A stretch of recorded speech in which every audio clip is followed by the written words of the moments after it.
بسم اللہ الرحمن الرحیم۔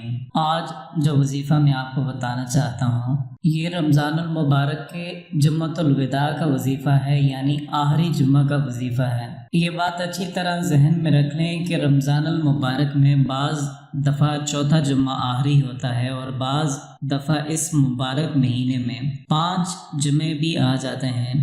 اگر 5واں آخری ہو تو پھر اس جمعے کو یہ وظیفہ کر لیں، اگر چوتھا آخری ہو تو اس جمعے کو یہ وظیفہ کر لیں۔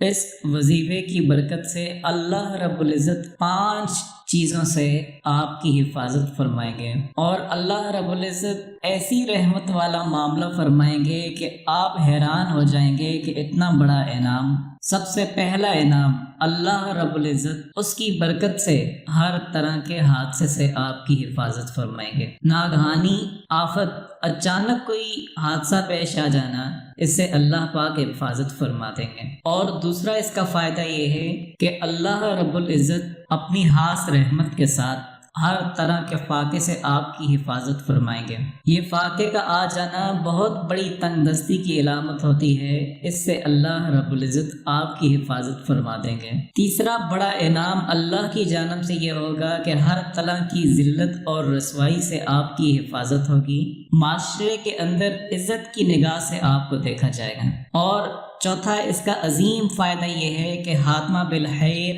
یعنی ایمان کے اوپر خاتمہ ہوگا۔ یہ بہت بڑا انعام ہے، جس کی زبان سے آخری وقت کلمہ طیبہ جاری ہو گیا، خاتمہ ایمان پر ہو گیا، اگلے تمام مراحل کے اندر اس کے لیے کامیابی ہے۔ اور 5واں یہی بڑا انعام ہے کہ اگلے تمام مراحل میں اللہ 100% اسے کامیاب کریں گے، چاہے وہ قبر کا مرحلہ ہو، پل صراط کا ہو، حساب کتاب کا مرحلہ ہو، جبکہ نبی، ولی، کتب، ابدال بھی گھبرا جائیں گے۔ سورج کی نزدیکی کی وجہ سے ایک پاؤں زمین سے اوپر اٹھے گا، ایک نیچے آئے گا، اتنی شدت کی گرمی ہوگی، اللہ رب العزت اس کو اپنے عرش کے سائے کے نیچے جگہ عطا فرمائیں گے۔ یہ اللہ کا خاص فضل و کرم ہوگا۔ یہ 5 انعام ہیں، یہ کیسے عطا فرمائیں گے؟ مختصر آپ نے یہ کام کرنا ہے کہ سورہ کوثر کو 200 مرتبہ جمعۃ المبارک کے اس روز 200 مرتبہ آپ نے پڑھنی ہے، اور اس دوران کسی سے بات چیت نہیں کرنی۔ اس کے اول اور آخر 3 بار درود شریف پڑھ لیں۔ یہ عمل آپ نے رمضان المبارک کے آخری جمعے میں کسی بھی وقت آپ نے کر لینا ہے، اس کا کوئی وقت کا تعین نہیں ہے، پورے دن جب مرضی ہے آپ کر لیں۔ 200 مرتبہ آپ نے اس کو پورا پڑھنا ہے، اور یہ پڑھنا رمضان المبارک کے جمعۃ الوداع کے موقع کے اوپر ہے۔ جیسا کہ میں نے پہلے بتایا کہ یہ حال جمعۃ الوداع کا وظیفہ ہے، اس کی برکت سے پورا سال آپ حفاظت میں رہیں گے، حادثات سے، ذلت رسوائی سے، خیر و برکات کے معاملات ہوں گے، کلمہ طیبہ آخری وقت میں نصیب ہوگا، خاتمہ بالخیر ہوگا، اور آخرت کی منزلوں میں اللہ آسانی عطا فرمائیں گے۔ پھر جب بھی آپ کی زندگی میں رمضان المبارک نصیب ہو، پھر آپ جمعۃ المبارک کو یہ عمل آپ کر لیں، پورا دن سورہ کوثر کو 200 مرتبہ پڑھ لیں، اس کے اول آخر 3 مرتبہ درود شریف پڑھ لیں۔ یہ بہت مبارک عمل ہے، جس بہن بھائی نے بھی کیا ہے اللہ پاک نے اس کی ہر طرح کی پریشانی اور تکلیف کو دور کیا ہے۔ مجھے ابھی بھی یاد ہے لاہور سے ایک بھائی جو اپنی پریشانی بتاتے ہوئے کہنے لگے، والد کا چلتا ہوا فرنیچر کا کاروبار تھا، انہوں نے الحمدللہ ہمیں بہت اچھے ادارے میں تعلیم دی ہوئی تھی۔